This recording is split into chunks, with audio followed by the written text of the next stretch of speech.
Thank you everyone, thank you for this first party meeting, National Housing Party, United Kingdom in Manchester, central Manchester. It's the second venue here, but it'll be good enough. But my name's John Lawrence, party leader, and we're just going to talk about issues of the day and stuff like that. And we've got a lot of speakers up as guests and that.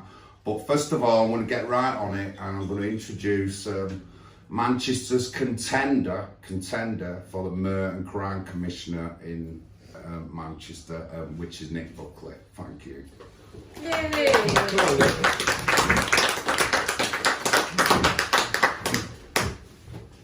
Thank you, John, and thank you for the invitation to come today and speak to you all. You all know me, you've probably seen me online. I've been online now, banging on about this election for over 12 months now. What do I want to do if I'm elected? Because at the moment it's still a very slim chance that I will win. Andy Burnham is still favourite, the Labour Party is still favourite, even though his majority may get reduced this year. He actually went up 3 years ago, so he did well 3 years ago.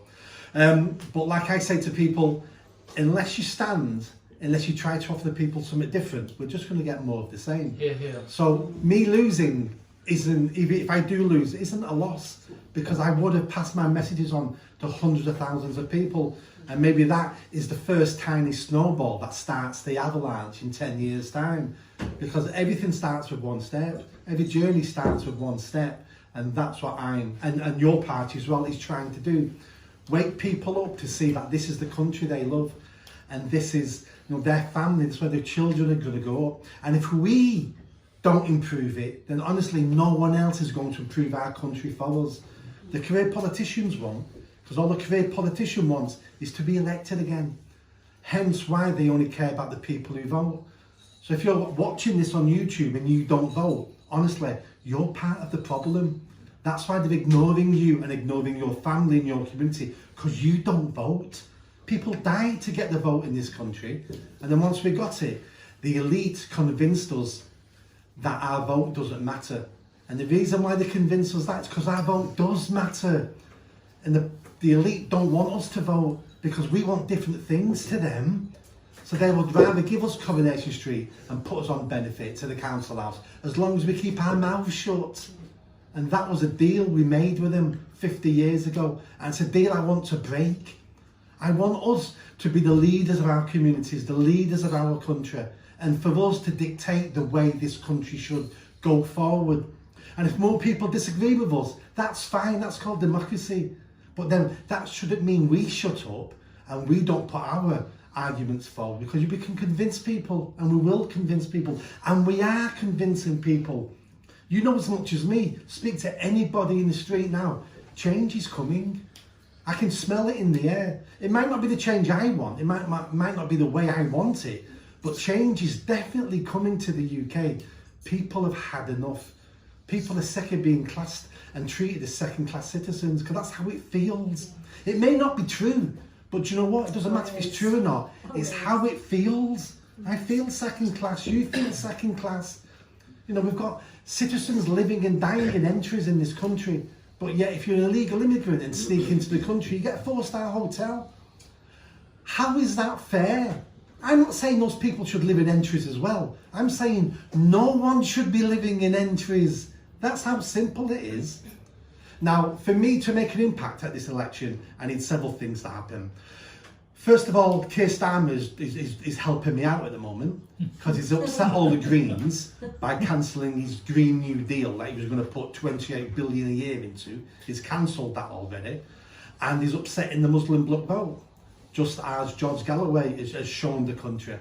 Now, with those two things, hopefully that'll take a couple of 100,000 votes off Andy Burnham at the election. The Tories are going to come nowhere. I mean, let's be honest. Have you met anyone recently who supports the Tories? No one. Even Tory members hate the Tories at the moment because they've let everybody down over 14 years. I've never despised the party as much as I despise the Conservative Party at the moment. Honestly, I've actually voted for the Tory party in the past. I've never voted Labour or Lib Dems. You know, I have been a Tory voter several times over my 55 years.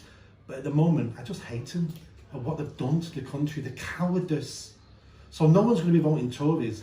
So if anyone challenges Andy Burnham in Greater Manchester, it's going to be an independent. It has to be. And hopefully I'll be the top of the pile of, there's usually about 3 or 4 independents who stand, and hopefully I'll be at the top of that pile. But for me to do better than that, for me to maybe come 3rd or come 2nd, or in my wildest dreams, maybe win. But for those things to happen, I need support. I've not got any millionaire backers. The press are not interested in me at all. I got an amazing homeless charity to come to Piccadilly Gardens about 6 weeks ago with a bus that sleeps 12 people that they use in Blackpool, and have nearly ended rough sleeping in Blackpool. And I got them to Piccadilly Gardens with this bus. The guy who created the bus has offered to give me one for free if I become mayor. Couldn't even get the press to turn up. On a Tuesday night, what else have we got better to do? Couldn't even get anyone to turn up from the press to see how we can solve rough sleeping in Greater Manchester. If that had been Andy Burnham's idea, we'd have had all the press in Piccadilly Gardens clapping their hands going, King of the North is doing it again, ending rough sleeping. But an independent who tries to do it, no press attention. So I need help and support. And what I really need is people in this room, people you know, to hear about me, and for you to speak to your neighbours, your friends, for you to follow me on Facebook and all the social media channels. TikTok, I'm on TikTok now. Who can believe a 55-year-old man is on TikTok? I don't even know what I'm doing half the time. I upload a video, press send, and I'm off it. But I need you talking to your family and friends about me, saying, here's a guy I like for these reasons. And he's independent. He hasn't got any puppet masters. What I say I'm going to do. And if I don't do what I'm going to say, there's only one person to blame, and that will be me. And I might not be able to achieve everything I want to achieve, but I can guarantee this, it won't be through a lack of trying. And when I can't achieve something, I'll tell you why. I'll tell you who's blocking it. I'll tell you which council has put a stop to it. I'll tell you why that's not happening. Because we've got to give the public the information, because at the end of the day, it's your country. It's our country. Our politicians are our servants. They're not our masters. They're not our overlords. They work for us. So speak to your family, your friends, share all my posts online, and hopefully we can reach more and more people. But I've got some hands up. I'll take some questions. Can I just say something? This is not being negative in any way, because obviously this is the way I'm feeling. Like, I heard Keir Starmer's name, and obviously links to letting Jimmy Savile go with, you know, raping 500 kids plus more. So when I heard you say, like, you know, obviously he's causing a bit of ruft and the votes are coming in, it's all right for the votes, but like, are the people going to back you going near Keir Starmer?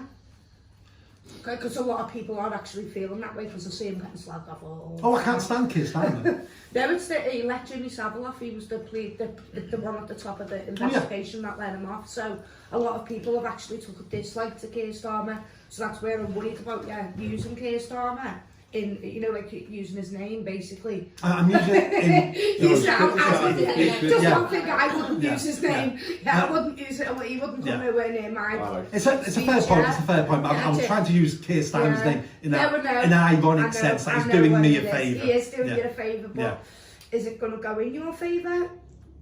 If he can upset more Labour voters, it goes in my favour. The more Labour he upsets. Some people are sick of the political, the getting the votes and getting this and getting that, and no one's actually sorting out the brown problems, like the paedophilia, the child abuse, you can't even fix the roads. Keir Starmer's done what he's done, and the public will not forgive him for what he's done. I don't know how he's even running today with what he's done.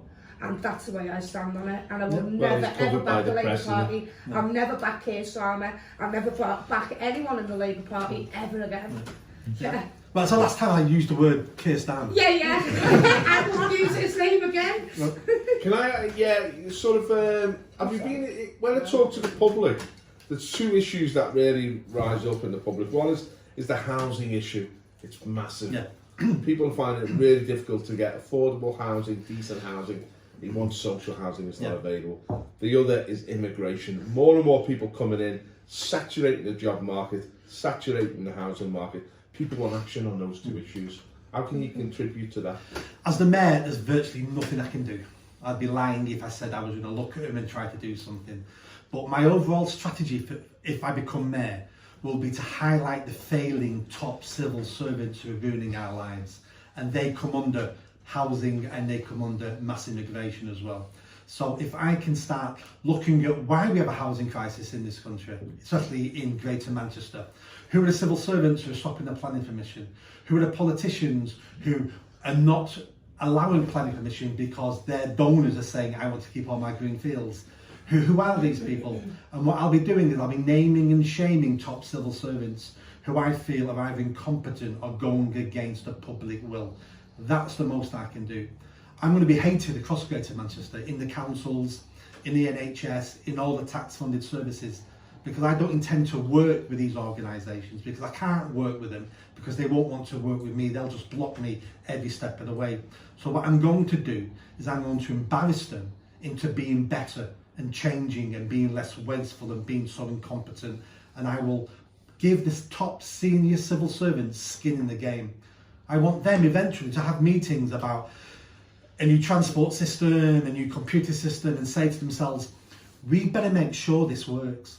We better make sure this comes in on budget and it can't be done cheaper, and that it works.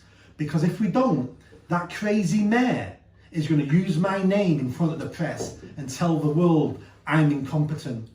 And then that's going to affect my career prospects. That's going to affect my pension. And I'm not prepared to have my incompetence ruin my career. So I better do a better job. That's the pressure I'm going to put on tax-funded services. You said you are focusing on the homeless situation in Manchester, which is great, and you had the bus event. They provided the bus for you, which is excellent. And you said you contacted the mainstream media. I've seen you on GB News, which is really good. Credit to them for letting you on there. And did you contact GB News for that event? Yes, everybody. Right. Lots of people emailed me back going, this looks like a great project, welcome. But 3 hours in Piddly Gardens, no one turned up. No one did a piece on it at all. I even followed it all up with a press statement, with photos, with quotes that they could just cut and paste and make a bit of a story out of in case they were short of time and didn't have the staff. Nobody was interested. Okay. Any more questions? No, so as you know, the election's the 2nd of May. Follow me on social media, Nick Buckley MBE. I'm on everything basically. And together, let's see what we can do. Thanks for coming along, Nick. Well, thank you.